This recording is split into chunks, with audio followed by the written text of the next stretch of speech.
untuk menyatakan berhenti.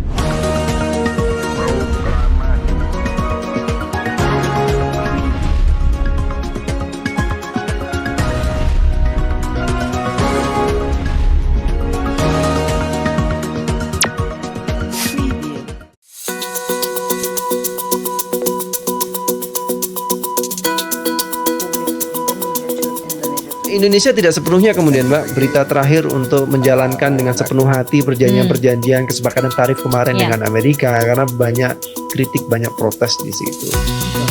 Tapi dengan bergabungnya Indonesia dengan BRICS itu juga bisa menjadi penyeimbang, pembuka pasar. Apalagi Indonesia sudah bergabung dengan New Development Bank, itu skema-skema pembiayaan harusnya lebih banyak nih ya, lebih banyak alternatif Mbak. Assalamualaikum warahmatullahi wabarakatuh. Kembali lagi bersama saya Naura di Secret Story Podcast. Teman-teman, tahun 2025 segera akan berakhir ya. Namun di tahun 2025 ini pula babak baru dalam diplomasi kita mulai mengalami peningkatan ketegangan global hingga rivalitas Amerika Serikat dan Tiongkok yang semakin tajam. Sementara Indonesia harus menjaga langkahnya tetap bebas, aktif dan sesuai kepentingan nasional.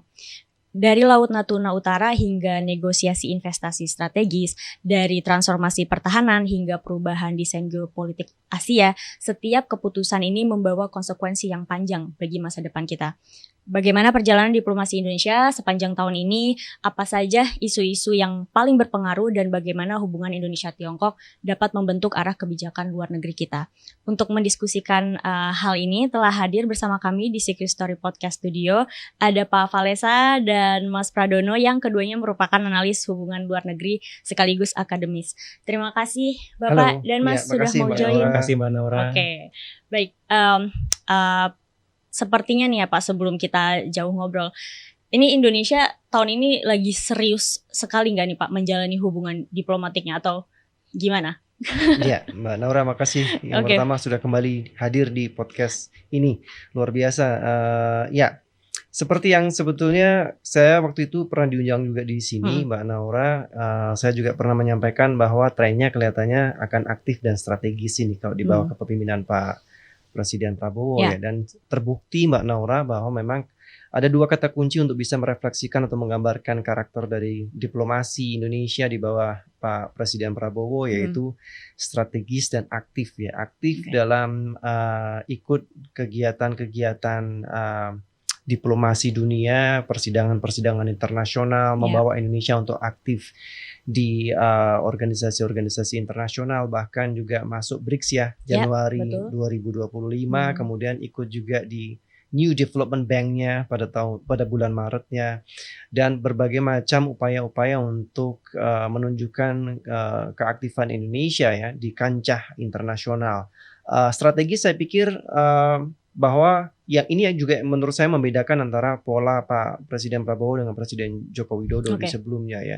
Kalau Presiden Joko Widodo itu lebih practical ekonomi ya, artinya dalam pendekatan untuk aktif di kancah dunia internasional lewat hal-hal yang praktikal, selama itu bisa mendatangkan keuntungan di bidang ekonomi tapi mungkin secara strategis yang juga masuk di area politik, defense agak kurang. Sementara ini lebih, kalau saya melihatnya mungkin lebih payungnya tuh lebih besar Mbak, praktikal ekonomi juga ya, defense pertahanan juga yang ditandai dengan aktifnya Pak Prabowo dengan Menteri Pertahanan untuk meremajakan alutsista kita, beli jet sana jet sini, dan nggak cuma bersumber dari satu aja, nggak dari Prancis aja, beli dari Turki juga dan lain sebagainya.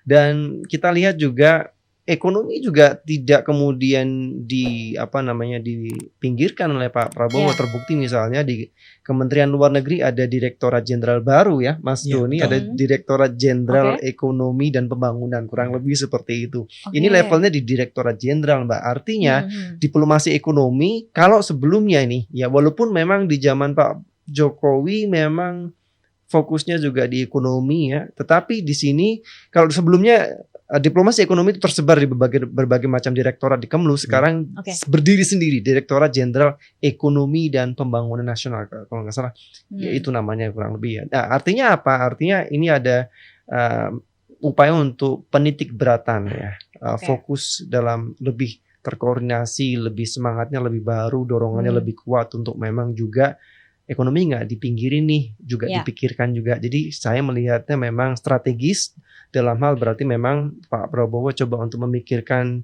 tidak saja jangka pendek, praktikal ekonomis, tapi juga jangka menengah dan jangka panjang.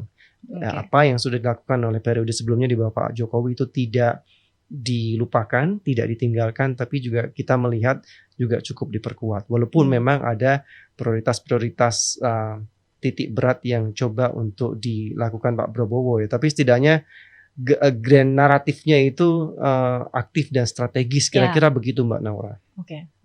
Berarti kan tadi secara umum gitu ya Pak, gimana mungkin gambaran kinerja diplomasi Indonesia sepanjang 2025. Mungkin tadi udah Pak Faisal sampaikan juga bahwa ada dirjen baru gitu ya, dirjen ekonomi baru di bawah Kemenlu. Apakah berarti ini kan salah satu gambaran atau perubahan gitu ya untuk menghadapi lingkungan strategis global? Apakah hanya itu saja Pak, maksudnya di dalam jangka 2025 ini gimana Mas? Iya, jadi ini hal yang menarik juga ya kalau kita perhatikan ya, bahwasanya latar belakang Presiden kita Prabowo Subianto yang seorang militer ya, itu tidak serta-merta menjadikan beliau itu lebih cenderung fokus hanya pada isu-isu politik dan keamanan dalam kebijakan luar negeri Indonesia. Nah, ini hal dibentuknya Direktorat Jenderal baru di Kementerian Luar Negeri Republik Indonesia, yaitu Direktorat Jenderal Hubungan Ekonomi dan Kerjasama Pembangunan. Ini membuktikan bahwasanya Prabowo juga sangat concern juga terhadap hubungan ekonomi, karena di dalamnya juga di situ kan ada 4 direktorat tuh di bawahnya. Ada Direktorat Perdagangan Internasional, kemudian Investasi dan Ekonomi Kreatif, kemudian Sumber Daya dan Industrialisasi, dan satu lagi Kerjasama Pembangunan kalau nggak salah ya. Nah, meskipun kalau kita lihat ini agak tumpang tindih juga di kementerian lain, Kementerian Perdagangan itu juga sebenarnya sudah ada Direktorat Jenderal Perdagangan Luar Negeri. Nah, ini yang menarik dengan adanya fokus ini. Kalau memang ingin concern ke ekonominya, tapi nanti masih ada tumpang tindih, koordinasi antar lembaga yang tidak jelas, atau misalnya ego sektoral. Nah, ini bisa jalan nggak? Jangan hanya misalnya diplomasi kita ya hanya sebatas retorika, tapi kemudian implementasinya itu ya tidak jalan dengan baik gitu. Kalau di Pak Faisal bagaimana Pak? Iya betul, Mbak Naura. Ya, saya lanjutkan Mbak. Di samping memang upaya-upaya Indonesia untuk bergabung dengan organisasi internasional baru seperti BRICS ya, juga New Development Bank. New Development Bank ini kita punya alternatif pendanaan Mbak. Kalau kita tradisional ke World Bank, Bank Dunia atau IMF, kita ada baru ini. Artinya apa? Ya, ini coba artinya kalau saya melihat sebuah strategi yang dilakukan oleh Pak Prabowo sebetulnya untuk lebih membuat upaya diversifikasi dalam hal diplomasi dan kerjasama luar negeri ya Mbak ya. Artinya karakter Indonesia sebagai middle power ya, negara dengan kekuatan power yang menengah ya, itu cirinya saya pikir juga akan sama ya, akan bagi semua negara middle power di dunia untuk bagaimana dia memaksimalkan opsi-opsi yang ada demi kepentingan dia ya. Dan saya pikir karena Pak Prabowo juga seorang yang dilatih di dunia militer ya, isu-isu politik keamanan, pertahanan, dan bukan hal yang baru bagi beliau. Dan kalau kita melihat dari polanya sudah cukup baik saya pikir Mbak Naura, coba untuk diterapkan oleh beliau. Beliau tahu betul bagaimana peta kekuasaan global, relasi power di dunia, dan kalau kita lihat pertemuan beliau dengan Tiongkok, saya pikir juga sudah beberapa kali. Pertemuan beliau dengan Presiden Putin Rusia juga sudah 2 kali bahkan ya. Artinya ya bahwa Indonesia perlu mempererat kerjasama dengan negara-negara superpower lain selain Amerika, itu juga faktanya dilakukan ya. Nah, kita lihat juga dalam hal soft power Mbak.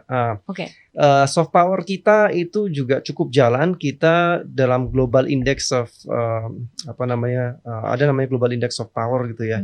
Bagaimana upaya soft power Indonesia, kita gastrodiplomasi juga jalan. secara kuliner. Kita juga punya bahkan di Kementerian Luar Negeri kalau nggak salah ada gastrodiplomasi dashboard Mas Doni. Jadi ada daftar kuliner Indonesia secara internasional di mana aja, dan kita menurut indeks itu cukup bagus dalam hal gastrodiplomasi, dalam hal-hal soft diplomasi lain lah, soft power lain lah ya.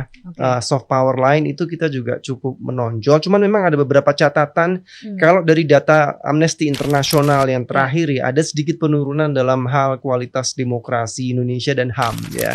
Itu coba dikritisi karena memang mungkin eventnya lagi kita kena di Agustus kemarin tuh Mbak Naura, demonstrasi massa yang kemudian supir Gojek ojol itu ketabrak, itu cukup menurunkan ranking kita di International Amnesty Index HAM juga demokrasi.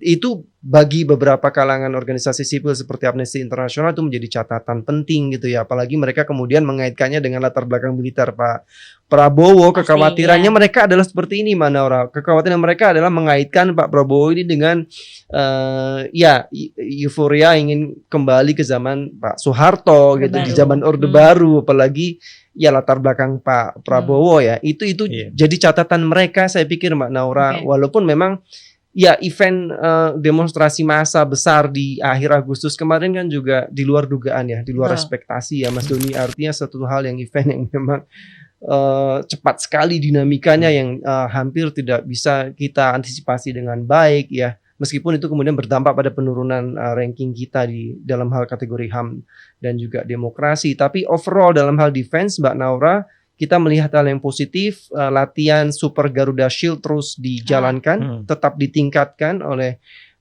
Pak Prabowo dan juga jajarannya, dan pembelian jet militer misalnya tidak saja melalui satu pintu atau satu negara, Prancis juga beli ke Cina, juga beli ke Turki, juga rudal balistik di Turki. Saya pikir itu upaya diversifikasi dan juga penguatan pertahanan. Artinya begini, kalau dunia luar melihat Indonesia saat ini mencoba untuk juga menguatkan di bidang militer sebagai salah satu sebagai negara demokrasi terbesar di ASEAN, pemimpin ASEAN dalam hal GDP terbesar di ASEAN, juga anggota G20. Saya pikir yang mencolok perbedaannya dibandingkan dengan Presiden Joko Widodo adalah bahwa upaya untuk peremajaan alutsista, penguatan militer Indonesia itu lebih jauh diperhatikan di bawah Presiden Prabowo dibandingkan dengan yang lain. Dan dunia internasional melihat itu, memberitakan itu. Artinya Indonesia memberikan leverage, sinyal kepada asing bahwa kita ingin tidak dipandang sebelah mata dalam hal kekuatan militer juga ke depan ini.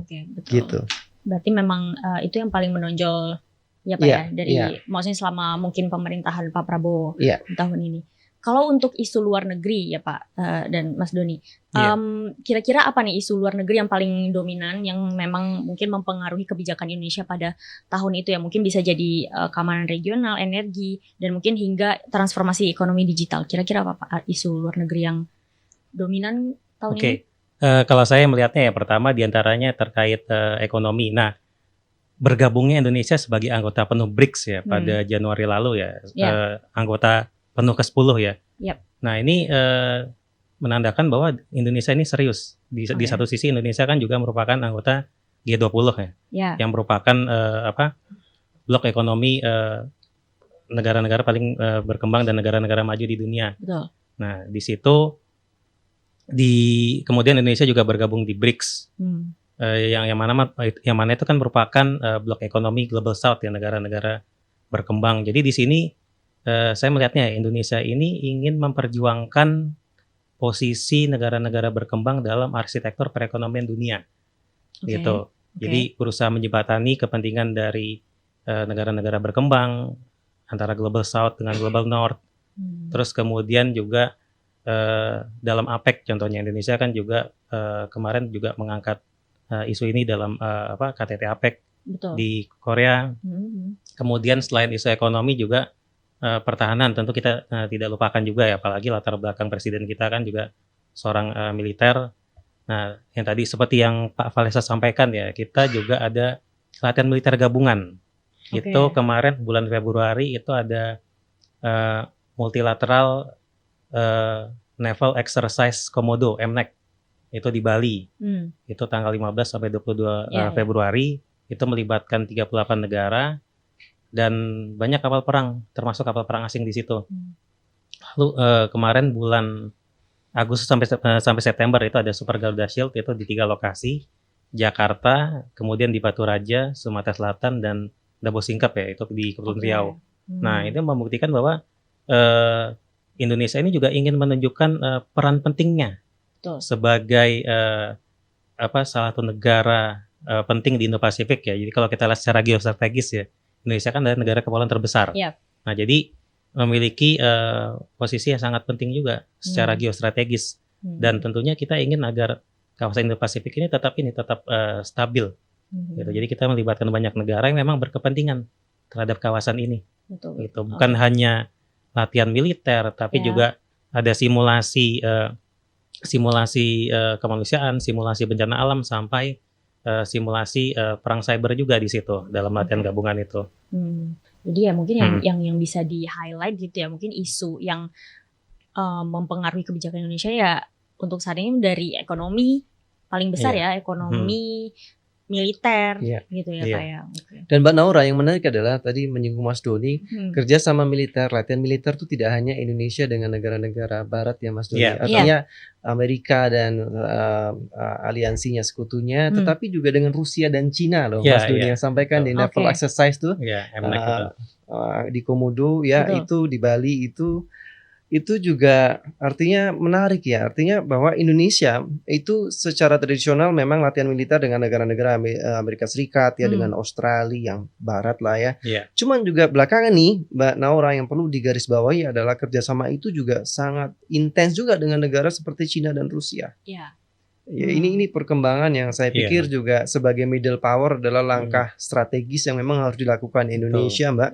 Siapapun presidennya kalau mau nggak mau ya harus juga, kita nggak bisa hanya asik mesra dengan satu dua negara saja Barat ya.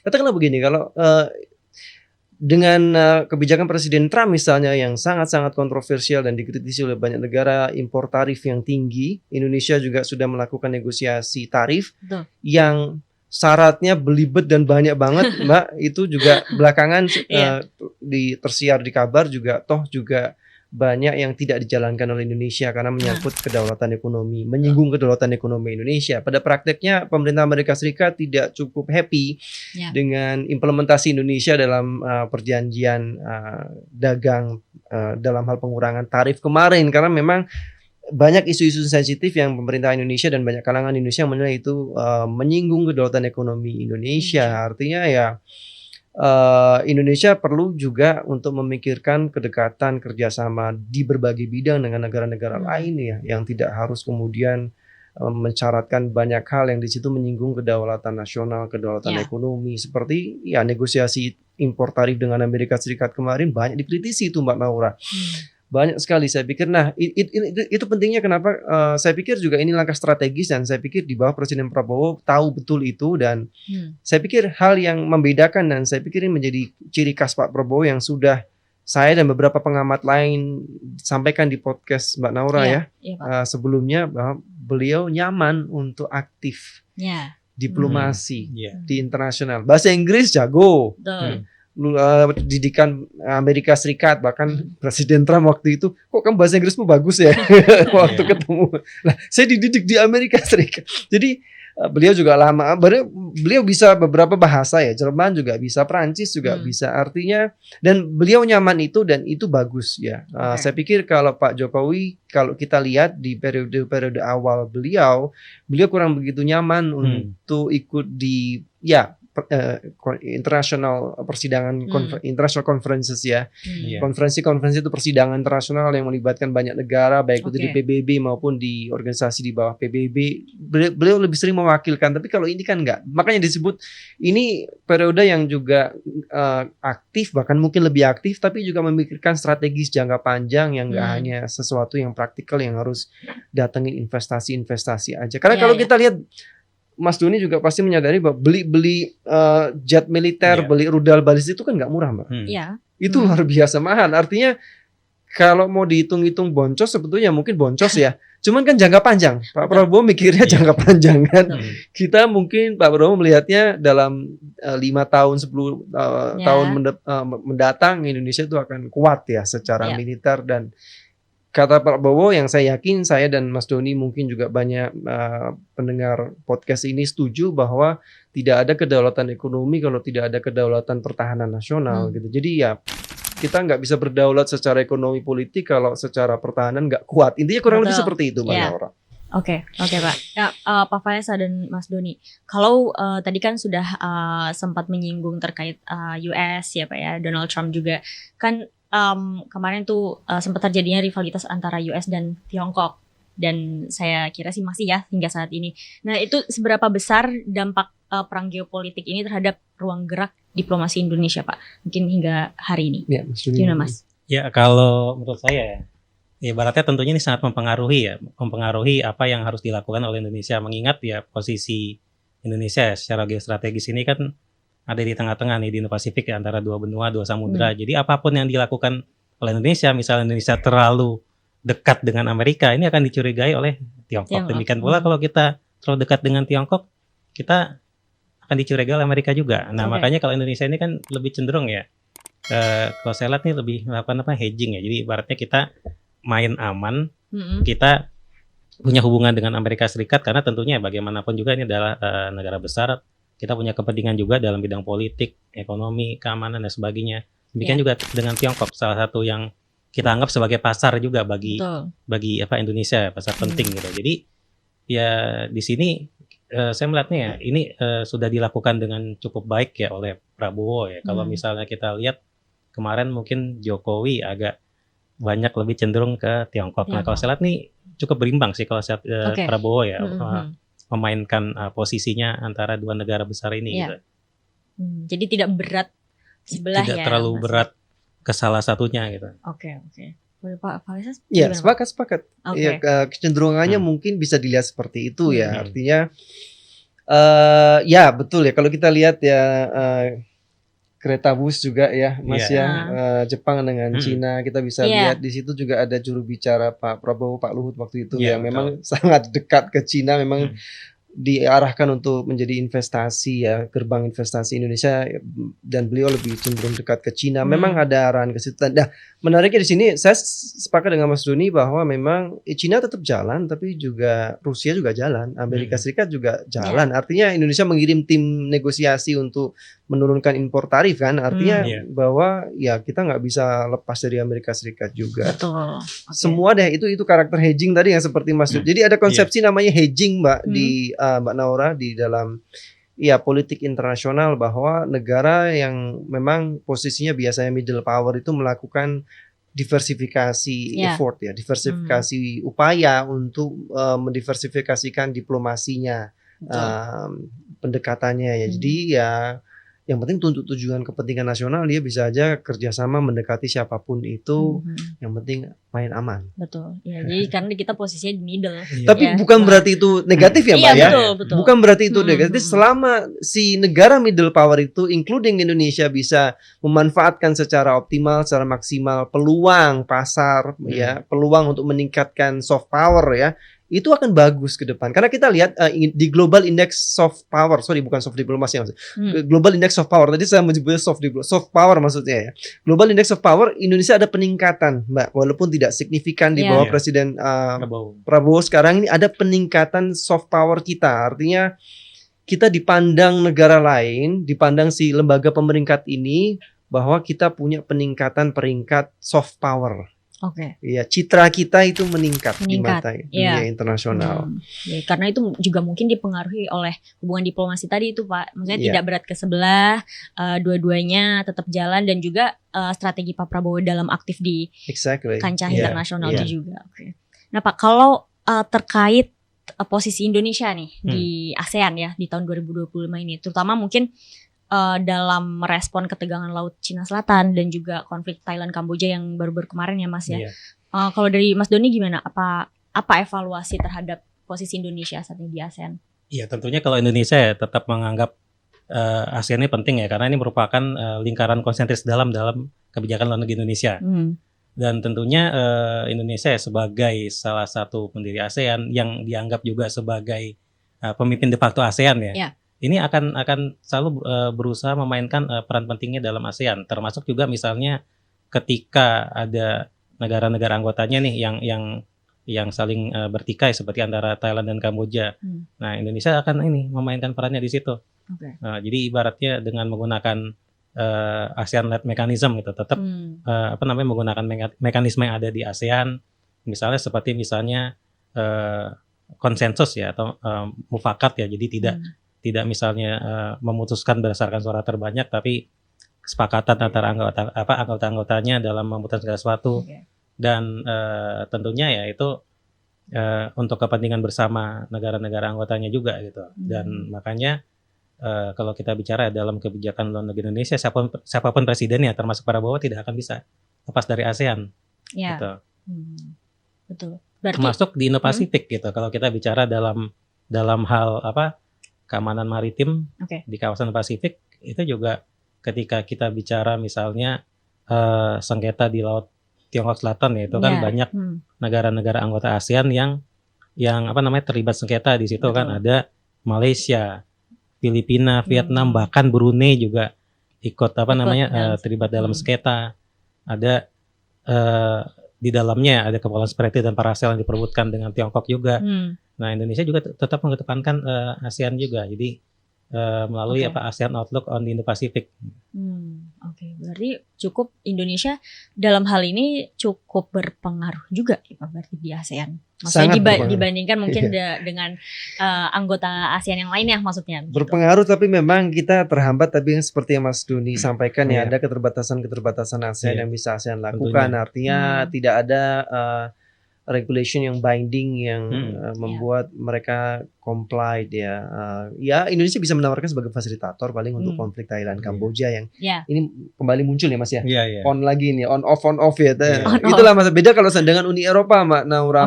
Uni Eropa punya regulasi di mana setiap anggota Uni Eropa kalau ada pengutusan pengadilan sengketa mereka harus taat, harus ikut. Pengadilan sengketa Uni Eropa memutuskan A, harus ikut A, memutuskan B, harus ikut B.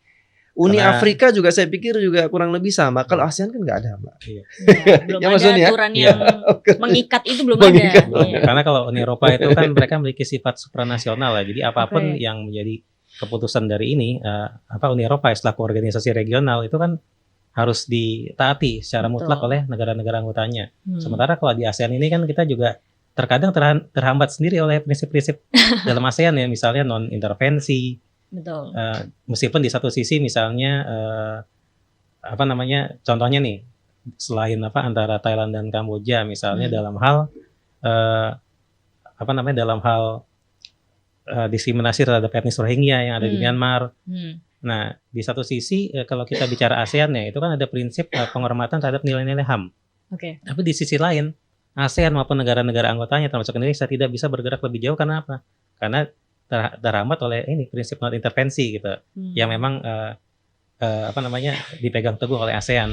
Iya, jadi kebijakannya ada yang bertabrakan juga ya Pak sebenarnya. Iya, tapi Mbak kalau boleh menambahkan itu juga nggak jelek amat Mbak. Artinya bukan sesuatu hal yang artinya merupakan mungkin dibilang bagian orang itu satu kekurangan ya kalau kita pakai standar Uni Eropa. Tapi sebetulnya ya setiap region, setiap wilayah itu punya karakteristik dan kelebihannya masing-masing. Jangan lupa bahwa peran ASEAN itu sangat-sangat signifikan ya. Kontribusinya sangat besar dalam merangkul negara-negara superpower untuk bisa meningkatkan confidence building measures di Indo-Pasifik. Jangan lupa juga, saya yakin Mas Doni juga sepakat bahwa berbagai macam pertemuan-pertemuan regional itu banyak yang digagas oleh ASEAN, yang di situ mengundang pemimpin-pemimpin negara besar lainnya. ASEAN Regional Forum misalnya, ASEAN Summit, East Asia Summit, East Asia Summit ya, dan itu yang mengundang negara-negara India, Tiongkok, jangan lupa ASEAN +3, +4, ASEAN plus Jepang, +6 dengan India, Australia, mengundang Amerika Serikat, mengundang Rusia. ASEAN punya banyak sekali partner dan itu peran yang saya pikir tidak nggak ada yang seperti ASEAN dalam untuk merangkul negara-negara ya yang ada di luar Samudra ASEAN. India dan juga di Pasifik Pasifik, ya. ya. Makanya disebut istilahnya Indo-Pasifik, Mbak. Betul. Ini ada negara-negara emerging, powerful di Samudra India seperti India, juga Cina dan Asia Timur, Jepang dan lain sebagainya. Ada juga di Samudra Pasifik, ada Australia ya dan lain sebagainya. Itu ASEAN yang mempelopori itu, yang Betul. merangkul Amerika, merangkul Rusia, merangkul Tiongkok, India dan sebagainya di berbagai macam event meeting. Fungsinya adalah salah satu fungsi positifnya adalah untuk sebagai stabilitator perdamaian di kawasan. Ya, sehingga kawasan itu bisa tetap adem ayem bahasa gampang. Sebagai untuk alat, untuk media, platform untuk meminimalisasi konflik di kawasan Indo-Pasifik termasuk di Laut Cina Selatan. Karena pola-pola kalau Mbak Naura amati tidak ada organisasi regional seperti ASEAN ini yang juga melakukan menyediakan pola-pola platform sebanyak ASEAN dan juga seintens ASEAN untuk mengundang berbagai macam kepala negara untuk sama-sama untuk Uni Eropa tidak seperti itu saya pikir ya. Uni Afrika tidak seaktif ASEAN saya pikir ya. Di Timur Tengah apalagi juga tidak ada model yang seperti ASEAN ini. Kalau kita ngelihat kita patut harus mengapresiasi dan mensyukuri sebetulnya Mbak dengan berbagai kekurangan, dengan sejumlah kekurangan ASEAN kita tetap masih positif bahwa ASEAN memainkan peran yang sangat penting untuk menjaga perdamaian dunia di kawasan. Betul. Ya. Karena memang dengan berbagai agenda ASEAN yang diselenggarakan gitu ya Pak. Ini kan jadi agenda rutin gitu. Dalam setahun tuh ada beberapa kali dan ya ini paling banyak makan bahkan Iya betul. Iya di Indonesia beberapa kali ya itu ASEAN Summit. Agenda ASEAN tuh paling banyak sedunia deh, Mbak. Mungkin ada anekdot lebih banyak daripada PBB, Mas. Agenda ASEAN tuh, Mas. Kalau kita lihat ini aja nih, misalnya setiap ada KTT ASEAN, itu kan selalu diikuti dengan KTT East Asia Summit, KTT Asia Timur yang melibatkan ASEAN bersama mitra-mitranya ya seperti Tiongkok, Rusia, Amerika Serikat, Australia, India, Selandia Baru dan sebagainya gitu. Betul. Dan itu tiap tahun pasti ada. Betul. Gitu. Iya, karena memang belum meeting turunannya dengan level menteri, kementerian ya. Iya. Serius Mbak, banyak sekali Mbak, luar biasa ASEAN itu. Itu kan dalam rangka untuk maintain. Betul, exactly. Iya. Gitu. Oke, Pak dan Mas Doni juga. Ini kita ngobrolin terkait hubungan bilateral Indonesia Tiongkok nih Pak sekarang ya. Bagaimana Pak Valesa dan Mas Doni ya melihat dinamika hubungan antara Indonesia dan Tiongkok sepanjang 2025 ini? Mungkin baik dalam aspek ekonomi gitu ya, keamanan, teknologi, ataupun ketergantungan strategis. Ini gimana Pak? Ya, Mas Doni Mas dulu. Doni, boleh Mas? Oke, tadi sebagaimana yang saya bilang sebelumnya, kita tetap menganggap Tiongkok ini sebagai salah satu negara penting ya bagi pasar Indonesia ya. Dan kalau saya lihat ya juga ya Indonesia terutama di era Prabowo ini mungkin yang membedakan dengan Jokowi juga ya. Kalau Jokowi mungkin lebih cenderung senang dengan pendekatan bilateralisme, sementara kalau Prabowo multilateralisme. Jadi berusaha melibatkan banyak negara sekaligus gitu. Nah, ini juga penting juga misalnya dengan Tiongkok ya, terutama tadi terkait dengan sengketa Laut Tiongkok Selatan ya, yang mana ini melibatkan kepentingan banyak negara juga di situ. Dan Indonesia meskipun bukan satu klaiman ya, atau negara pengklaim yang ada di situ ya, yang mengklaim kan selain Tiongkok ada Filipina, Vietnam, Malaysia, Brunei, hingga Taiwan. Nah, tapi kan bagi Indonesia ini juga penting karena apapun yang terjadi di situ, kalau misalnya nanti ternyata nih, misalnya tahu-tahu meletus perang, itu kan dampaknya juga akan dirasakan pada negara kita. Dan kita juga punya Laut Natuna Utara juga tuh yang ya ada yang bilang itu sempat diklaim juga masuk di Nandes lainnya Tiongkok gitu, karena kan Tiongkok juga memiliki mungkin dasar klaim yang berbeda ya, bukan berdasarkan UNCLOS atau aturan hukum internasional, tapi berdasarkan peta sejarah mereka yang sudah digunakan sejak berapa abad yang lalu ya, bahkan dari zaman dinasti di Kaisaran Tiongkok dulu gitu. Dan jadi kalau saya ngeliat ya hubungan dengan Tiongkok akan tetap baik. Kita juga merupakan satu mitra dagang penting juga bagi Tiongkok. Demikian pula kita melihat keberadaan Tiongkok itu juga penting juga bagi dalam hal keamanan ya. Keamanan regional juga penting karena kalau kita juga tidak melibatkan Tiongkok ya, ini kan kurang baik juga ya bagi stabilitas keamanan regional di kawasan Indo-Pasifik gitu. Betul. Oke. Mbak Naura ingat mungkin pas Indonesia diundang ulang tahunnya Tiongkok ya, itu Ya. di foto itu kan Pak Prabowo berdiri di sampingnya Presiden Cina. Iya, Iya, Xi betul. Jinping. Ya, Di di samping samping Xi Presiden Jinping. Xi Jinping, di sampingnya lagi ada Presiden Putin di Iya. situ. Iya, iya. Jadi Cina juga atau Tiongkok menganggap Indonesia spesial, mitra yang Oke. luar biasa. Ya kan di foto-foto yang publish rilis di berita-berita internasional, Pak Prabowo terlihat di situ. Di Iya, sampingnya Xi betul, Jinping, betul, sampingnya Putin ya. Ada Fokus siapa lagi? Satu potretnya lagi itu ya? ya. Oh, Korea Selatan, Korea Utara. Korea Oh iya, Utara. iya. Iya, Kim Jong Un. Presiden Betul. Presiden Korea Utara juga ada di Hmm. situ. Ya, Presiden Korea Utara, Putin ya, terus Pak Prabowo. di Prabowo, situ. Xi Jinping, Xi Putin, Kim Jinping. Jong Un. Exactly. Dampingan gitu. Itu kan Bener, itu ya. bukan Iya, sekedar iya. foto loh, Mbak Naura. Artinya Iya. ada Bahwa makna strategi Ada- bahwa ya Indonesia tetap dianggap penting. Tiongkok ya, itu dianggap bagi Tiongkok. penting, Nah, Iya, mitra penting bagi Indonesia, mitra penting bagi Tiongkok, dan Tiongkok melihat hal itu, artinya mempertimbangkan bahwa Indonesia ini nggak main-main gitu ya. Ini mitra yang kuat, yang penting, yang strategis ke depan, dan Indonesia juga memperlakukan kurang lebih hal yang sama juga ya. Oke. Nah, saya pikir hubungan itu tidak akan bisa dibantahkan, memang harus terus di-maintain dan ditingkatkan, Mbak ya. Demi kepentingan nasional ya. Intinya selama itu apapun tadi konsep hedging tadi ya diterapkan oleh Indonesia dan juga konsep yang biasa dipakai oleh middle power ya.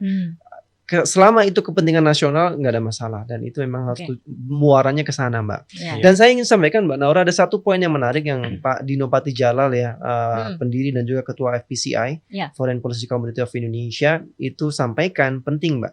Jadi perlu adanya koneksi, Mbak Naura, antara upaya-upaya diplomasi yang sudah selama ini dilakukan oleh pemerintah Indonesia agar itu dipahami oleh masyarakat akar rumput, Mbak.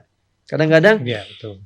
hubungan kerjasama luar negeri, hubungan internasional, diplomasi itu adalah topik-topik yang menara gading ya. Kadang-kadang masyarakat bawah yang setiap hari bekerja untuk mencari sesuap nasi, mencari uang, itu agak-agak jauh untuk bisa mencerna partisipasi Indonesia di BRICS lah, Betul. kehadiran Iya, Pak. Prabowo dalam ulang tahunnya Tiongkok lah, Laut Cina Selatan, itu kan isu yang itu. Tapi mereka harus dikomunikasikan itu bahwa upaya-upaya diplomasi yang dilakukan oleh pemerintah Indonesia itu muaranya tetap untuk kesejahteraan rakyat sebetulnya. Betul. Nah, artinya adanya gap seperti ini harus dikecilkan nih gapnya, kesenjangan pemahaman, kesenjangan sosialisasi, informasi itu harus diminimalkan sehingga masyarakat akar rumput bawah pun bisa memahami bahwa oh ternyata memang kerja-kerja diplomasi pemerintah Indonesia memang tidak bisa langsung membuahkan hasil ya, tetapi itu bagaimanapun juga bermuara untuk kesejahteraan rakyat. Nah, saya pikir peran-peran seperti yang dilakukan oleh FPCI ya. Yang digagas oleh Pak Dino Patijalal ini penting, Mbak. Jadi mereka sering mengadakan konferensi ya, meeting ya, bahkan mengundang kampus-kampus ya, Mas Doni. Itu seluruh Indonesia kampus-kampus diundang. Saya pikir itu sebuah langkah cerdas dan strategis untuk bisa membumikan diplomasi, Mbak. Membumikan diplomasi agar masyarakat paham, oh ya Indonesia, pejabat-pejabat Indonesia ke luar negeri bukan untuk jalan-jalan loh. Mereka berjuang di sana gitu ya untuk mendapatkan peluang-peluang ekonomi, kerjasama ekonomi dan budaya dan lain sebagainya. Mereka juga berjuang, artinya bukan hal yang remeh-temeh, bukan hal yang jalan-jalan dalam tanda kutip ya. Itu demi NKRI juga loh. Nah, itu saya pikir ke depan tantangannya adalah ke depan kita perlu untuk memperkecil gap itu, kesenjangan itu ya di masyarakat akar rumput. Nah, event-event meeting, event-event seminar seperti itu yang dilakukan oleh PCS selama ini perlu untuk diperluas lagi, perlu untuk lebih diintensifkan lagi, Mbak, ke depannya, sehingga masyarakat bawah Indonesia ini bisa klop ya bahwa apa yang dilakukan mereka itu memang untuk apa namanya kesejahteraan rakyat, untuk kepentingan nasional. Betul. Ya, forum FPCI ya. FPCI itu memang rutin setiap tahun. Exactly. Ya. Itu setiap tahun mereka ada kegiatan besar ya, itu namanya Conference on Indonesian Foreign Policy. Itu bisa dibilang ini konferensi terkait hubungan internasional terbesar di dunia gitu. Karena biasanya kalau di negara-negara lain ya, termasuk di negara barat itu kan cenderung eksklusif gitu. Betul. Tapi ini bisa mendatangkan banyak audiens termasuk mahasiswa. Diaspora Iya, Indonesia diaspora juga. Iya. Indonesia di Iya, luar Iya, ini negeri. ruang diskusinya cukup luas Iya. loh di FPCI itu. Iya. Saya juga pernah attend salah satu, Oh, kalau iya. nggak salah tahun lalu ya, apa liputan tahun lalu apa Iya, 2023. iya, Ya di sini kan, betul. di sini. Iya. Iya. Itu ruang diskusinya cukup luas ya. Itu Hmm. yang diundang akademisi, Iya. mahasiswa. Exactly, Gitu. ya. Oke. Mm-mm. Pak, terkait BRICS ya, kan tadi Iya. udah sempat Mas Doni mention juga tuh kita Iya. dengan di awal tahun dengan Indonesia bergabungnya BRICS gitu ya. Sebenarnya kalau misalnya dilihat-lihat nih Mas selama setahun ini gitu, ada tidak perubahan posisi Indonesia dalam geostrategi global gitu, misalnya setelah bergabung dengan BRICS? Oke, setelah bergabung dengan BRICS ya tentunya ini kan juga bisa dibilang mungkin agak prematur ya kalau sekarang iya. menilai ya, karena juga masih baru. Tapi yang jelas ya ibaratnya ada satu langkah positif ya, di mana dengan keberadaan Indonesia di BRICS. Nah ini kan merupakan ya satu blok ekonomi penting juga, di mana di dalamnya itu kan banyak negara-negara Global South, terus juga emerging economies juga. Oke. Nah, Indonesia bergabung, terus juga ada beberapa negara lain yang juga bergabung ya, seperti Malaysia, Arab Saudi, Iran, Mesir. Itu kan juga kekuatan ekonomi yang sedang tumbuh juga nih Iya, di kawasan betul. masing-masing, dan tentunya nanti ya diharapkan ini juga mampu mengurangi ketergantungannya terhadap negara-negara maju dengan keberadaan BRICS ini. Dan tentunya kan yang seperti yang saya bilang ya, Indonesia sendiri juga ingin memanfaatkan posisinya di sini ya, di BRICS gitu. Itu untuk memperjuangkan kepentingan negara-negara Global South. Terus juga dengan Indonesia ada di BRICS dan di G20 sekaligus, Indonesia ingin menjembatani kepentingan antara Global South ya, negara-negara berkembang yang kebanyakan di belahan bumi selatan, dengan Global North, negara-negara maju gitu. Okay. Kalau yang saya lihat ya. Betul. Ya karena memang masih baru ya Pak ya. Dan masih ini gabung. Tantangannya juga banyak Mbak. Iya. Amerika kasih sanksi tuh sama anggota BRICS tuh Mas, Iya. kemarin dinaikin impor tarifnya Ya, bagi tarif impor. BRICS. Tarif ya. Tapi ya nggak masalah, artinya nggak ada masalah. Tetap Indonesia jangan jiper ya digituin ya, dikenakan sanksi. Artinya nggak hanya Indonesia juga yang kena, kan? Artinya anggota BRICS kan kemarin dikenakan sanksi lebih tinggi lagi, biarin aja. Yang penting memang posisi kita jangan hanya berat sebelah lah. Iya. Kalau kita hanya kemudian mengakomodasi semua kepentingan Amerika Serikat, ya suatu waktu kayak Trump seperti ini kan, dia juga menaikkan dengan sangat kontroversial, menaikkan impor tarif gitu ya, semena-mena ya, katakanlah seperti itu. Kita harus cepat langkah. Kalau kita bekerja sama dan punya relations yang bagus dengan Rusia, Tiongkok, ya kita tidak perlu terlalu khawatir, tinggal diversifikasi saja. Dengan India, dengan Australia, Selandia Baru, dengan Jepang, Korea Selatan, Korea Utara. Artinya kita punya banyak potensi yang kita bisa diversifikasi investasi dan ekonomi kita sebetulnya. Harusnya tidak kebakaran jenggot dengan kenaikan tarif itu, meskipun Indonesia toh juga mengirimkan tim untuk negosiasi ya, mau ngikut ya, artinya untuk ikut perundingan, diturunin dikit lah, tapi itu pun juga kebesaran. Dan nggak kalau kita secara fair lihat, sebetulnya syarat-syarat yang dikenakan oleh Amerika Serikat juga sangat sensitif ya, artinya nggak artinya di luar nalar harus membeli sekian pesawat F-16-nya dia, nggak fair juga sebetulnya ya. Nah, tapi ya mau nggak mau, tapi memang perkembangannya menarik, berita itu untuk di follow up sebetulnya Mbak, untuk sesi khusus nih. Ini saran untuk topik ke depan juga ya, follow up penerapan impor tarif Amerika Serikat, hubungan dagang Amerika Serikat dan Indonesia mungkin ya Mbak ya.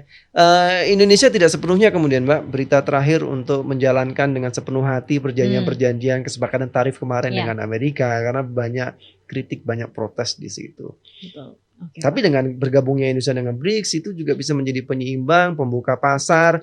Apalagi Indonesia sudah bergabung dengan New Development Bank, itu skema-skema pembiayaan harusnya lebih banyak ya, lebih banyak alternatif Mbak.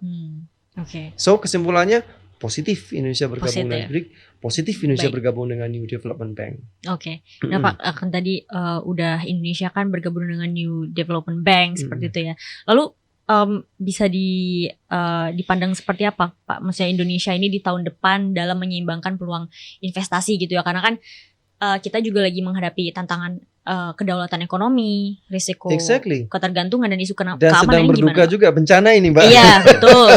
Ini juga ini menyedot sumber daya ekonomi Indonesia kan.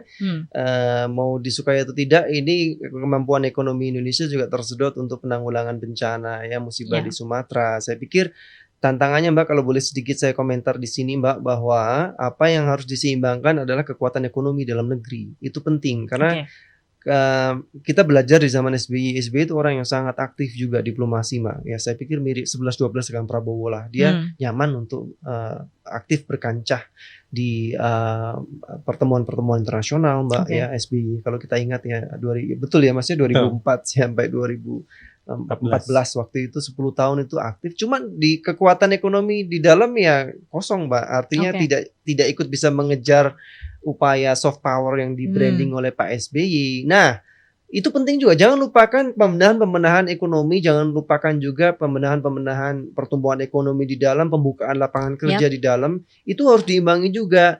Nah, saya melihat nih upaya-upaya pemerintahan Prabowo untuk membenahi bea cukai misalnya, bahwa mengancam kalau bea cukai nggak mau berbenah nih, kita mending lempar deh dari Swiss deh. Kita hire dari Swiss aja swasta untuk membenahi bea cukai kita. Nah, juga masalah izin-izin tambang ilegal dan lain sebagainya. Kalau dihitung secara nasional, secara agregat, kebocoran yang harusnya masuk di sebagai income negara tuh luar biasa besar, Mbak Naura. Iya kan?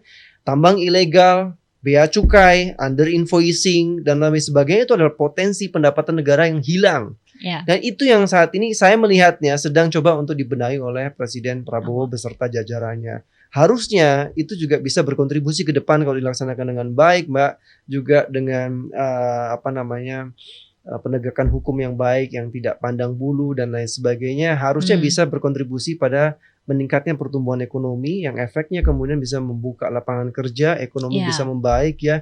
Harapannya juga itu juga nggak boleh dilupakan, Mbak, dalam satu upaya strategis tadi untuk bisa meningkatkan soft power Indonesia sebetulnya. Tujuannya ke situ. Backing dari kekuatan ekonomi domestik ini perlu untuk juga digenjot ya, sehingga ya Indonesia tidak sekedar omong kosong doang aktif ini tapi di bawahnya kosong gitu kan. Iya kan, di dalamnya bermasalah gitu. Betul. Oke. Nah, itu kan kalau tadi kita bicara dari masalah investasi dan stabilitas ekonomi ya, Mas ya. Nah, ini kita kembali lagi nih, mungkin ke tantangan, ya, Mas ya. Tantangan terbesar diplomasi Indonesia tuh apa dalam menjaga stabilitas pasokan pangan ya? Mungkin dalam hal ini dalam menjaga pasokan pangan, energi, khususnya di tengah disrupsi rantai pasok global. Ini tantangannya apa nih, Mas, kira-kira? Oke ya, sebenarnya gini ya. Dalam hal isu apapun ya, kalau kita bicara tentang kebijakan luar negeri Indonesia ya, ini kan kita tahu bahwasannya masih ada ini nih, tumpang tindih kewenangan antara satu lembaga dengan lembaga lain. Sebagai contoh tadi, kalau yang tadi saya gambarkan sebelumnya, bicara tentang perdagangan. Kita sudah punya Direktorat Jenderal baru nih di Kemlu. Ada Direktorat Jenderal Hubungan Ekonomi dan Kerjasama Pembangunan. Nah, di mana di dalamnya ada Direktorat Perdagangan Internasional. Tapi di Kementerian Perdagangan itu ada juga Direktorat Jenderal Perdagangan Luar Negeri. Ini kan bisa tumpang tindih, meskipun tentunya ya Kemendak juga nggak bisa jalan sendiri tanpa Kemlu kan. Betul. Nah, dalam hal lain misalnya kita bicara tentang perlindungan pekerja migran Indonesia. Itu lebih banyak lagi. Ada 13 lembaga yang berkepentingan di situ. Baik kementerian maupun lembaga negara non kementerian. Nah, termasuk juga dalam mengamankan rantai pasok pangan gitu. Dan ini kan juga melibatkan berbagai instansi lain, contohnya adalah Kementerian Pertanian. Dan jadi saya pikir tantangan terbesarnya adalah bagaimana koordinasi antara lembaga itu untuk memastikan bahwasannya kebijakan yang dilakukan oleh pemerintah Indonesia sudah tepat dan juga implementasinya di lapangan itu juga jalan gitu. Jadi nggak sekedar misalnya Presiden yang menjanjikan misalnya hal-hal yang baik, tapi kemudian ya karena di lapangan itu koordinasi tidak jalan, agak ada juga ego sektoral antar lembaga itu, akhirnya apa? Ya udah jalan di tempat. Gitu. Betul. Oke. Berarti masih ada tumpang tindih itu tadi ya, Mas ya, antara posisi kewenangan. Ego sektoral juga masih ada gitu. Oke. Mbak Naura nyinggung ketahanan pangan ini jadi nyinggung ke MBG juga ya. MBG. Iya, kurang lebih ke situ ya Pak Akhir ya. Banyak masalah ini, Mbak. Boleh komen sedikit ya? Boleh Pak. Ini betul. gimana Pak? Ya, Bersatu. ketahanan pangan betul penting juga, MBG itu penting juga. Saya pikir memang saya setuju dengan Mas Doni ya, tumpang tindih itu ya. Tapi dalam konteks, makanya kan salah satu tujuan sebetulnya untuk meningkatkan SDM kita ya, biar kan kabarnya IQ kita kan di bawah tuh di negara-negara ASEAN, rata-rata IQ manusia Indonesia itu 93 Mbak, masih di bawah Malaysia, bahkan di bawah Filipina, di bawah Yeah. Thailand, Vietnam. di bawah Vietnam Mbak, 93 kita skor rata-rata IQ. Itu juga mungkin salah satu hal kecil yang mendorong pemerintahan Prabowo untuk itu ya, menggiatkan MBG sebetulnya kan. Cuman memang permasalahannya memang kemudian ini bisa jadi isu topik tersendiri nih Mbak. Iya. Banyak masalah kan di situ ya. Mungkin ya ke depan memang perlu untuk evaluasi mendalam dalam MBG ya, untuk tujuan penguatan power kita juga Indonesia, bahwa betul kapasitas SDM perlu dibenahi, tapi ya memang secara evaluasi saya pikir perlu dipahami oleh jajaran MBG supaya lebih implementasi di lapangan tidak tumpang tindih. Kemudian harus ada skala prioritas. Saya pikir Mbak, nggak semua daerah, semua sekolah yang sebetulnya ekonominya menengah ke atas itu juga diberikan gitu ya. Nah, hal seperti itu sebetulnya saya pikir menjadi catatan penting untuk Pak Prabowo, supaya ke depan kalau evaluasi ini secara lapang dada mau diperhatikan Pak Prabowo, sebetulnya juga menyumbang efisiensi ekonomi juga ya, karena besar ya Mas, MBG itu anggarannya juga besar sekali. Ya, gitu. itu sangat besar. Sangat besar Pak anggarannya. Saya pikir itu catatan ya Mbak, karena bagaimanapun itu juga akan pengaruh kepada ya daya saing Indonesia ke depannya ya, dalam berkompetisi dengan yang lain. Selama itu bisa dilakukan dengan efisien, dengan efektif ya, kalau mau berlapang dada, saya pikir pembenahan itu penting, sehingga ada pos-pos anggaran yang lebih efektif yang bisa dialihkan misalnya untuk lebih upaya peningkatan real citra soft power Indonesia misalnya ya.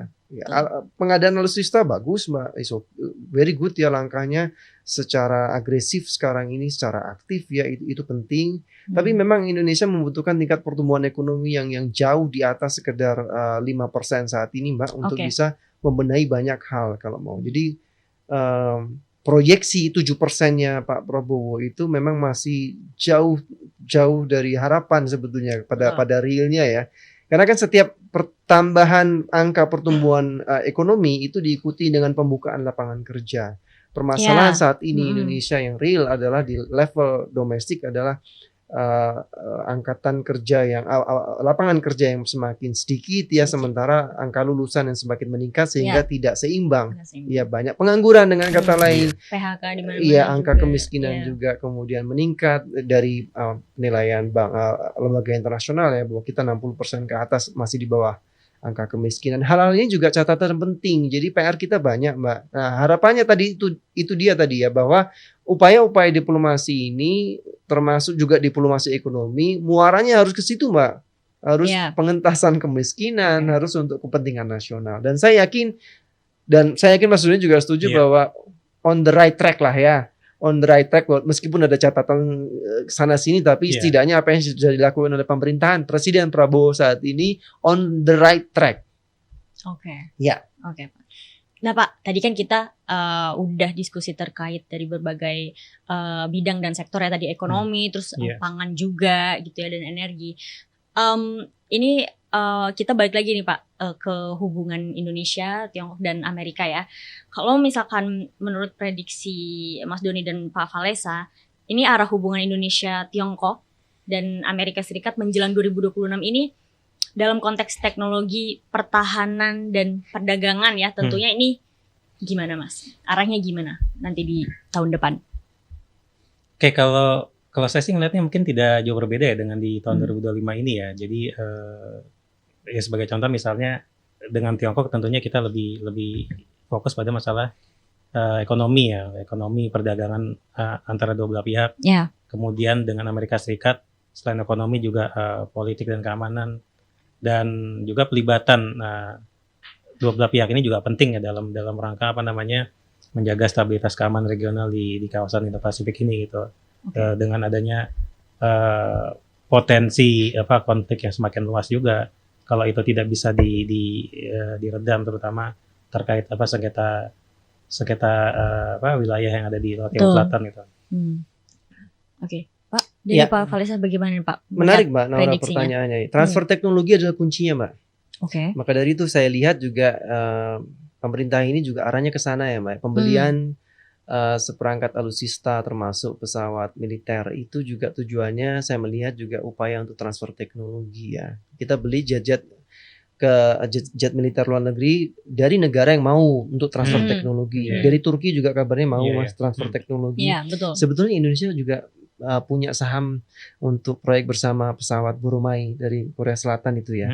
Meskipun sahamnya diturunin Iya. ya, tapi ke depan Mbak Naura, kalau kita ingin lebih mandiri dalam hal teknologi pertahanan, teknologi militer, mau nggak mau kita harus mandiri dan menginvestasikan sebagian besar sumber daya ekonomi ke bidang itu Mbak. Harus Iya. mau invest dalam skala yang besar, karena kalau Betul. kita tidak mandiri secara teknologi pertahanan, teknologi militer ya kita tidak akan bisa menjadi salah satu kekuatan besar di dunia, di Indo-Pasifik ya, sebagaimana yang diproyeksikan oleh Pak Prabowo sebetulnya. Betul. Research and development yang kuat adalah kuncinya. Nah, transfer teknologi itu juga harus dilakukan dengan gencar untuk alutsista berteknologi tinggi seperti rudal balistik ya, pesawat militer, dan itu sebetulnya sudah Iya. ongoing, sudah on Udah, proses iya. ya. Harusnya memang ke depan lebih insentif lagi secara kualitatif dan juga kuantitatif ya, dana R&D ya, research and development harus besar gitu ya. Jangan cuman kita beli terus gitu ya. Gimana Pindad bisa menciptakan ya artinya sesuatu yang lebih dibutuhkan lagi, lebih besar lagi skalanya, lebih canggih lagi gitu. Betul. Kalau bisa kenapa kita nggak memproduksi sendiri pesawat jet militer kita misalnya ke depan, kapal induk sendiri PT PAL. Iya. PT PAL secara produksi sebetulnya lebih, paling besar volumenya Oke. sebetulnya. Kenapa kita nggak produksi sendiri pesawat militer kita, jet militer kita? Artinya Cina dulu nggak punya tapi bisa kemudian Betul. bagus Oke. kok, bahkan mengalahkan F-16 Iya. di perang Pakistan India ya Mas. Sama yang penting juga adalah kapal selam. Kita sebagai negara kepulauan ya, Exactly. kita sangat kekurangan kapal selam. Bayangkan Pak, kita dengan Jepang ya jauh lebih besar kita wilayahnya, tapi Jepang memiliki kapal selam lebih banyak dibanding Indonesia. Betul. Oke. Pesawat militer juga dengan Singapura juga masih Iya. lebih banyak. Negara kecil itu begitu terbang sudah lewat batas ya Singapura. Meskipun tidak diparkir di Singapura. Di Singapura. Nah, hal-hal Iya. kayak gitu Mbak. Kalau Mbak tadi pertanyaannya adalah teknologi, segimana ke depan teknologi pertahanan, mau gak mau kita harus invest besar dan Betul. juga mencari mitra supplier dari alutsista dari negara yang mau untuk transfer teknologi, dan setelah Iya, transfer teknologi kita mau harus invest untuk kemudian beralih. Jangan sekedar kita impor mulu ya, tapi juga harus produksi Mbak. Oke. Itu bisa harusnya ke depan. Dan itu saya yakin saat ini pemerintah sudah menilai ke sana. Cuman kita tinggal ngawasin aja nih, monitor ya sejauh mana nih implementasi dan komitmennya gitu kan. Oke, baik Pak. Nah, mungkin ini pertanyaan terakhir ya yang akan saya tanyakan ke Mas Doni dan Pak Valesa. Apa rekomendasi utama bagi pembuat kebijakan Indonesia agar diplomasi 2026 ini lebih adaptif menghadapi ketidakpastian global? Mungkin dari Mas Doni dulu, Mas. Oke, kalau dari saya yang jelas gini, siapapun pembuat kebijakan Indonesia ya, itu juga harus mampu membaca situasi dengan cepat. Artinya perubahan dinamika politik global ini kan berlangsung dengan sangat cepat. Ya. Nah, kalau misalnya para pembuat kebijakan ini tidak mampu membaca situasi dengan baik ya, ini akan cenderung merugikan Indonesia, karena Indonesia bisa lambat bergerak. Nah, jadi artinya terkait dengan masalah politik, keamanan, sosial budaya dan sebagainya, itu perlu dipahami bahwasanya kita harus bergerak dengan cepat, dan ini juga kita punya banyak kepentingan juga ya di kawasan ini dengan berbagai pihak. Jadi artinya kita juga selain harus mampu membaca situasi dengan cepat, nah kita juga tetap harus menjaga posisi agar jangan sampai kita terlalu condong berpihak pada salah satu pihak atau berkiblat ke salah satu pihak aja. Dan yang paling penting juga ya, kita juga harus mulai memanfaatkan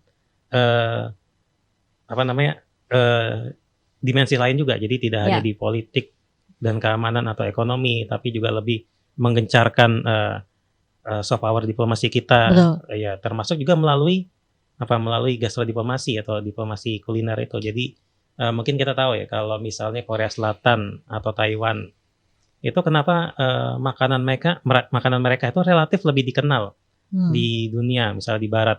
Ya karena pemerintahnya juga itu sangat gencar juga. Mereka memberikan insentif juga kepada diaspora mereka atau pelaku usaha mereka ada di luar negeri gitu. Misalnya membuka restoran dan sebagainya. Ini kan yang mungkin belum banyak dioptimalkan oleh pemerintah kita gitu. Betul. Meskipun mungkin upaya ke sana udah ada gitu. Tapi belum diimplementasikan Ya, secara penuh. masih kurang gitu. Oke, Mas. Ini kan juga bisa mungkin meningkatkan. Mas Doni kita ekspor kartun anime unyil ke nggak hanya ke Salah satunya, Malaysia. iya. Ya kayak gitu ya. Nah. Pembuatan kayak gitu-gitu kan. Iya, mungkin kalau kartun Jumbo mungkin ya. Jumbo. Saya Jumbo. pikir makanan nih lebih Betul. masuk ya. Jadi ibaratnya gini nih. Orang di barat mungkin sudah cukup mengenal Indomie ya, gitu. Cuma mungkin makanan khas yang lainnya. non olahan ya, bukan dalam arti bukan yang merupakan produk ini ya, produk industri ya, misalnya seperti rendang, Betul. nasi goreng, bakso dan sebagainya kan mungkin belum terlalu dikenal. Beda halnya dengan misalnya orang udah tahu ini kimchi dari Korea atau orang tahu Sushi. tom yum atau pad thai dari Thailand, sushi dari Jepang. Nah, Indonesia mungkin nggak banyak yang tahu gitu. Indomie Mas. Orang Afrika Iya. kalau kesini pikir Indomie. kok ada produk kita di Iya. Indonesia. Nah, Saking kuatnya. Saking kuatnya Indomie ya. Indomie pun ya di beberapa negara Afrika ya, seperti Nigeria terutama. Itu kan salah satu pasar terbesar Indomie di Afrika itu ada di Nigeria. Itu banyak yang masyarakat di sana itu mengiranya produk lokal mereka gitu. Lokal, Karena iya. kan di sana Indofood itu juga bermitra dengan Betul. perusahaan lokal di sana dan mendirikan pabriknya sendiri gitu. Tentunya dengan varian yang disesuaikan dengan lidah mereka. Jadi seolah-olah ya masyarakatnya itu sudah menganggap itu sebagai produk mereka dan nggak banyak yang tahu kok itu ternyata adalah brand dari Indonesia punyanya Indofood gitu. Oke, Mas. Kalau dari Pak Valesa Iya, apa nih Pak sepakat ya, rekomendasinya? soft power itu perlu ditingkatin lagi, Ya. Mbak. Meskipun global index kita sedikit naik ya dibanding tahun lalu untuk global index of soft power ya. Artinya upaya-upaya diplomasi seperti yang tadi Mas Doni sampaikan, gastrodiplomasi kuliner penting dan juga hal-hal lain ya. Karena penilaian citra itu tidak mungkin dari segi aspek kultur itu penting, tapi juga kita jangan lupa penegakan HAM dan demokrasi jangan sampai kecolongan, Mbak. Ya. Karena itu juga dinilai juga salah satu indikator dan variabel ya. Karena mungkin demonstrasi kemarin itu yang sampai besar, sampai mengundang atensi internasional.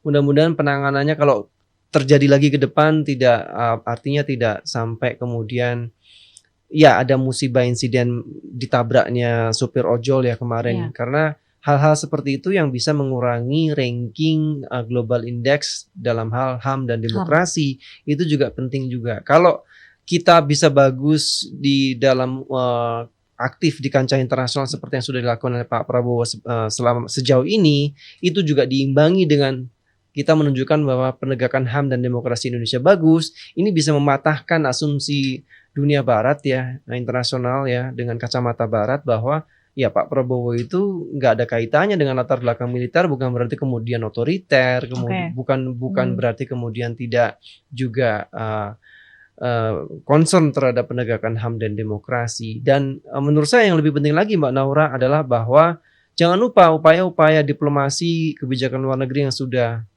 bagus dilakukan sejauh ini juga untuk diimbangkan dengan kekuatan ekonomi di dalam negeri, Mbak. Ya, bagaimana ekonomi ini harus diberesin, bagaimana persoalan-persoalan ekonomi, kesejahteraan masyarakat, pengangguran, kemiskinan ini juga harus dituntaskan, Mbak. Harus ada langkah-langkah kuat untuk persoalan-persoalan fundamental ekonomi untuk dibenahi ke depan di Indonesia. Karena kalau tidak, ya kita tidak akan cukup kekuatan domestik kita akhirnya tidak akan cukup mampu untuk menunjang ya proyeksi Indonesia sebagai negara yang kuat ya secara diplomasi di tingkat internasional gitu ya. Oke, kalaupun kita aktif di luar ya, tetapi negara luar masih melihat kita ini banyak kemiskinan ya, banyak pengangguran ya, itu juga akan meningkatkan potensi konflik horizontal di masyarakat kita. Ujung-ujungnya juga nanti kalau semakin tinggi jurang kesenjangan si kaya dan miskin, angka pengangguran semakin tinggi ke depan, itu kita cenderung mendekati skor kategori negara fail failed state. Itu jangan sampai seperti Oke. itu. Jadi percuma juga kita high profile di luar tapi sangat-sangat low Tidak. profile dalam hal Oke. di dalam ya Mbak ya. Ini penting juga untuk menjadi catatan. Oke. Mungkin Baik. ini juga ya kalau saya mungkin bisa tambahkan ya. Hmm. Kita juga harus mulai memperhatikan juga bahwasanya terkait dengan diplomasi kita ya. Kita juga perlu melibatkan aktor-aktor pemerintah juga di dalamnya. Misalnya sebagai Oke, contoh pasti. media dan dunia akademik ya, akademisi. Nah, termasuk juga misalnya think tank seperti FPCI dengan Ya. dengan diskusi publik, dengan misalnya kegiatan-kegiatan yang mereka lakukan untuk apa? Untuk lebih membumikan isu-isu terkait diplomasi dan hubungan luar negeri Indonesia gitu. Karena Betul. bagaimanapun juga ya, diplomasi yang kita lakukan itu kan jangan sampai itu jadi sebatas retorika aja, tapi juga harus memiliki dampak yang nyata kepada masyarakat Indonesia gitu. Jadi harus muaranya pada kepentingan nasional. Misalnya kalau kita bicara akademisi dengan mengadakan misalnya kajian-kajian, media juga terus memberitakan apa yang sudah dilakukan pemerintah sehingga Oke. masyarakat juga bisa memantau bagaimana perkembangannya apa yang sudah dilakukan gitu. Apakah hanya ibaratnya supaya misalnya profil kita naik Betul. gitu, tapi apa hasil nyatanya yang sudah dilakukan pemerintah terhadap misalnya pertumbuhan ekonomi atau Oke. misalnya kesejahteraan masyarakat dan sebagainya gitu. Oke. Itu termasuk yang Mbak Naura dan tim di podcast Secret Story lakukan Salah satunya saat ini untuk ya. membumikan diplomasi Mbak. Jadi Betul. salut untuk Mbak Naura dan tim ya mengangkat Sip. tema-tema diplomasi yang tema-tema yang high high Iya, class lah, betul. yang tinggi lah, menara Aha. gading lah. Nah, ini penting Mbak, FPCI Betul. salah satunya. Yang Iya. kedua, model-model yang lebih dekat dengan Gen Z dan lebih disukai publik sekarang ini seperti podcast kayak Mbak Naura Iya. dan tim Iya. lakuin ini penting. Jadi jarang Mbak podcast yang mau ngangkat topik kayak gini gitu kan. Betul. Karena kan podcast yang lain kan hanya ngejarnya kan rating, yang ngejarnya bagaimana FYP gitu ya. Iya. Tapi Iya. kami salut justru dengan podcast Secret Story Mbak Naura dan Betul. tim yang sering kali, nggak cuma sekali dua kali mengangkat Nah. isu-isu luar negeri, Betul. diplomasi. Betul, nggak cuma mengangkat sesuatu yang lagi viral aja. Iya, tuh. iya kan? Ya, karena memang kan ada hal yang mungkin tidak dilihat oleh semua orang Exactly. gitu kan, Iya, ada betul. fenomena-fenomena lainnya. Jadi Mhm. itu juga yang berusaha Nggak kita hanya semata-mata angkat. ngejar viewer dan Iya, viral. Iya, ya. betul. Ini kan Salut sebagai ya Mas. sebagai anak informasi dan edukasi juga sebenarnya Iya, exactly. teman-teman Gen Z. Iya, Oke. betul. Dan mudah-mudahan subscriber-nya juga makin banyak, jadi Wah. makin banyak yang nonton Amin, juga nih. amin. Amin. Makin banyak mengedukasi publik juga dengan adanya podcast ini. Iya, oke, baik. Mas Doni dan Pak Valesa, ini terima kasih sekali nih sudah akhirnya diskusi ya panjang lebar terkait diplomasi Indonesia ya di tahun Iya. ini dan juga prediksinya gimana di tahun 2026. Ya, teman-teman, dunia hari ini sedang bergeser ya, sehingga peta kekuatan baru berubah lebih cepat dari yang bisa kita bayangkan. Tetapi satu hal yang tetap sama, yaitu Indonesia membutuhkan diplomasi yang teguh, cerdas, dan mampu membaca peluang di tengah badai geopolitik. Hubungan dengan Tiongkok akan terus menjadi salah satu poros penting, tetapi masa depan tidak hanya ditentukan oleh siapa mitra kita, melainkan bagaimana kita mengelola kepentingan nasional di tengah persaingan global. Baik teman-teman, sampai bertemu di episode selanjutnya. Wassalamualaikum warahmatullahi wabarakatuh. Terima kasih. Terima kasih Mbak Bye. Ya, Naura. makasih, Mbak Sampai Naura. ketemu lagi.